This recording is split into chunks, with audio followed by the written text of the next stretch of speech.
መጽሐፈ ኢዮብ ምዕራፍ 19 ኢዮብም መለሰ እንዲህም አለ። ነፍሴን የምትነዘንዙ በቃልስ የምታደቅቁኝ እስከ መቼ ነው? ይኸው ስትሰድቡኝ 10 ጊዜ ነው፣ ስታሻክሩኝም አላፍራችሁም። በእውነት የሳትሁ እንደሆነ ስሕተቴ ከእኔ ጋር ትኖራለች። በእውነትም ብትጓደዱብኝ፣ መዋረዴን በእኔ ላይ ብትከራከሩ፣ እንግዲህ እግዚአብሔር እንደ ገለበጠኝ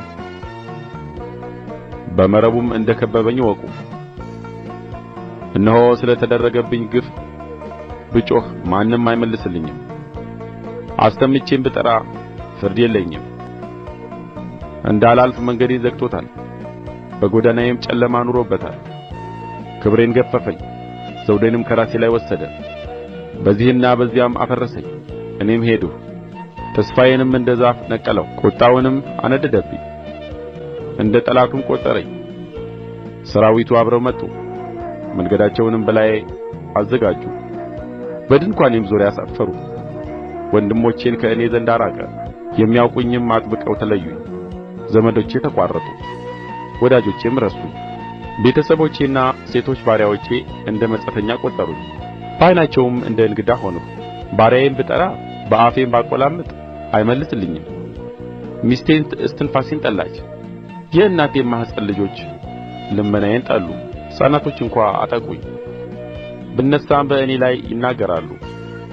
አማካሪዎቼ ሁሉ ተጸየፉኝ፣ እኔ የምወድዳቸው በላዬ ተገለበጡ። አጥንቴ ከቁርበቴና ከሥጋዬ ጋር ተጣበቀ፣ ድድ ብቻ ቀርቶልኝ አመለጥሁ። እናንተ ወዳጆቼ ሆይ ማሩኝ፣ የእግዚአብሔር እጅ መትታኛለችና ማሩኝ። ስለ ምን እናንተ እንደ እግዚአብሔር ታሳድዱኛላችሁ? ከሥጋዬስ ስለ ምን አትጠግቡም? ምነው አሁን ቃሌ ቢጻፍ፣ ምነው በመጽሐፍ ውስጥ ቢታተም፣ ምነው በብረት ብርና በእርሳስ በዓለቱ ላይም ለዘላለም ቢቀረጽ። እኔ ግን የሚቤዠኝ ሕያው እንደሆነ በመጨረሻም ዘመን በምድር ላይ እንዲቆም ይህ ቁርበትም ከጠፋ በኋላ በዚያን ጊዜ ከሥጋዬ ተለይቼ እግዚአብሔርን እንዳይ አውቃለሁ።